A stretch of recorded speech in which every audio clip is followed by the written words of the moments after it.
సినీ ఇండస్ట్రీలో ప్రతి వారం సెలబ్రిటీలు మారుతూ ఉంటారు. ఒక్కో వారం ఒక్కొక్కరు సెలబ్రిటీలుగా నిలుస్తుంటారు.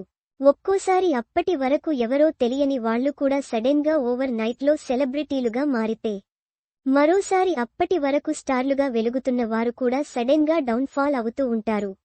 అందుకే ఇండస్ట్రీలో ఎప్పుడేం జరుగుతుందో ఎవరూ చెప్పలేమంటుంటారు. ఎంత పెద్ద స్టార్ డైరెక్టర్ అయినప్పటికీ తమ కథనంతో ఆడియన్స్ ను మెప్పించలేకపోతే ఆ సినిమాకు పరాజయం తప్పదు.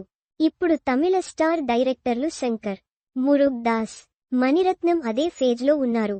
ఎప్పటికప్పుడు తమ సినిమాలతో ఆడియన్స్ ను ఎంటర్టైన్ చేసి హిట్ అందుకుందామంటే అది కాస్త వెనక్కి వెళ్తూ వస్తుంది. ఈ ఏడాది ఈ ముగ్గురు స్టార్ డైరెక్టర్ల నుంచి సినిమాలొచ్చాయి. శంకర్ దర్శకత్వంలో గేమ్ చేంజర్ రాగా ఆ సినిమా రామ్ చరణ్ కెరీర్లోనే బిగ్గెస్ట్ డిజాస్టర్ గా నిలిచింది. ఈ సినిమా కోసం రామ్ చరణ్ ఎంతో కష్టపడటంతో పాటు ఎంతో సమయాన్ని కూడా ఖర్చు చేశాడు.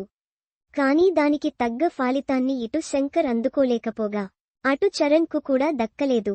ఇక మురుగదాస్ సల్మాన్ ఖాన్ తో సికందర్ సినిమా చేస్తే ఆ సినిమా కూడా దారుణంగా ఫ్లాప్ అయింది.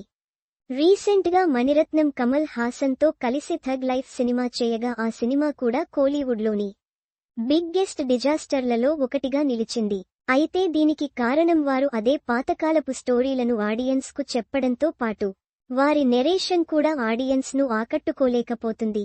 దాంతో పాటు స్టార్ డైరెక్టర్లు అవడంతో వారి నుంచి సినిమా వస్తుందంటే ఆడియన్స్ కు కూడా విపరీతమైన అంచనాలుంటాయి.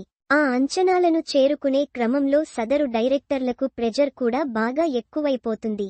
ఇప్పటికైనా ఈ డైరెక్టర్లు తమ అవుట్డేటెడ్ కథలను, నెరేషన్ ను మార్చి ఈ జనరేషన్ కు తగ్గట్టు సినిమాలు చేస్తే సక్సెస్ అయ్యే ఛాన్సుంది. మరి ఈ విషయాలను పరిగణనలోకి తీసుకుని తమ తర్వాతి సినిమాల విషయంలో అయినా ఆ డైరెక్టర్లు జాగ్రత్త పడతారేమో చూడాలి.